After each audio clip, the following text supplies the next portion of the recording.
மகாராஜா, நீங்க கூட்டிட்டு வர சொன்ன வீரர் இவர்தான். இவர் பேரு வீரையா. ஆஹா, பேர்லயே இருக்கு வீரம். உங்களை பத்தி ராஜ்யத்துல பேசிக்கிட்டு இருக்கும்போது கேள்விப்பட்டேன். ஒத்த கையால 100 பேரை கொன்னு இருக்கீங்கன்னா நீங்க சாதாரண ஆள் இல்ல. உங்களை போன்றவங்க என்னோட ராஜ்யத்துல இருக்கிறது எனக்கு பெருமையா இருக்கு. இதுல என் பெருந்தன்மை என்ன இருக்கு மகாராஜா? இதோ பாத்தீங்களா, உயர்ந்தவங்க எப்பவுமே அவங்க பெருந்தன்மையை பத்தி சொன்னா ஏத்துக்க மாட்டாங்க. ஆனா எனக்கு ஒரு சின்ன வேண்டுகோள். நம்ம ராஜ்யத்துக்கு உங்களோட உதவி தேவை.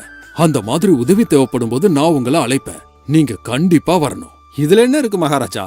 நீங்க எப்ப சொல்லி அமிச்சாலும் நான் உடனே வந்துடுறேன். அப்படின்னா நீங்க மறுக்காம எங்களோட இந்த சின்ன பரிசை ஏத்துக்கணும். அப்படி பரிசுகளை பெற்றுக்கொண்ட வீரையா வீட்டுக்கு வந்து சேர்றாரு. என்னங்க இது, நீங்க எப்ப 100 பேரை கொன்னீங்க? எனக்கு தெரிஞ்சு நீங்க வீட்டை விட்டு கூட வெளியே போனதில்லையே. அதுதான் எனக்கும் ஒன்னும் புரியல. இந்த வதந்தி எப்படி வெளியே போச்சுன்னு. என்னவா இருந்தா என்ன, மகாராஜா நல்ல பரிசு கொடுத்து அனுப்புனாரு. இத வச்சு நாம சந்தோஷமா வாழலாம். அப்படியே சில நாட்கள் கடந்ததுக்கு அப்புறம் நம்ம ராஜ்யத்துல கொள்ளக்காரங்க ரொம்ப அதிகமாயிட்டாங்க மகாராஜா. நம்ம காவல்காரர்கள் என்னதான் முயற்சி பண்ணாலும் அவங்க கிடைக்க மாட்டேங்கிறாங்க. என்ன பண்றதுனே எங்களுக்கு புரியல. இதுல யோசிக்கிறதுக்கு என்ன இருக்கு?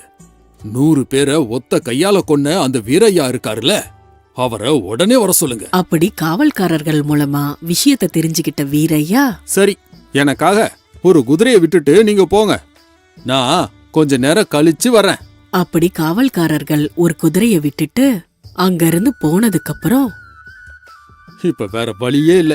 உடனே நான் இங்க இருந்து தப்பிச்சு வேற ஊருக்கு போயிடணும்.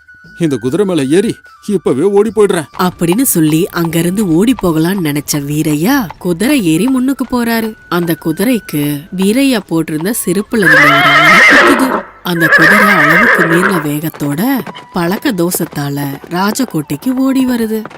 என்னது இது? இந்த குதிரை நேரா ராஜகோட்டைக்கே கூட்டிட்டு வந்துருச்சு. இப்ப மகாராஜா கிட்ட போயே ஆகணும். அப்படி எதிர்பாராத விதமா ராஜகோட்டைக்கு வந்து வேற வழி இல்லாம மகாராஜா கிட்ட வராரு வீரையா. வந்துட்டீங்களா மகாவீரனே? நம்ம ராஜ்யத்துல கொள்ளக்காரங்க அதிகமாயிட்டாங்க. அவங்கள இன்னைக்கு சும்மா விட்டா நாளைக்கு நம்ம கஜானாவிலேயே கைய வைப்பாங்க. அவங்கள எப்படியாவது உயிரோடையாவது இல்ல அவங்கள கொன்னாவது புடிச்சிட்டு வாங்க. என்கிட்ட கொண்டு வர வேண்டிய பொறுப்பை உங்களுக்கு ஒப்படைக்கிறேன். 100 பேரை ஒத்த கையால கொன்ன உங்களுக்கு இதெல்லாம் பெரிய விஷயமே கிடையாது. சரிங்க மகாராஜா, நான் உடனே அவங்கள புடிச்சு கொண்டு வரேன். அப்ப அந்த மகாராஜா கிட்ட இருந்து கிளம்பி வீட்டுக்கு வந்து சேர்றாரு.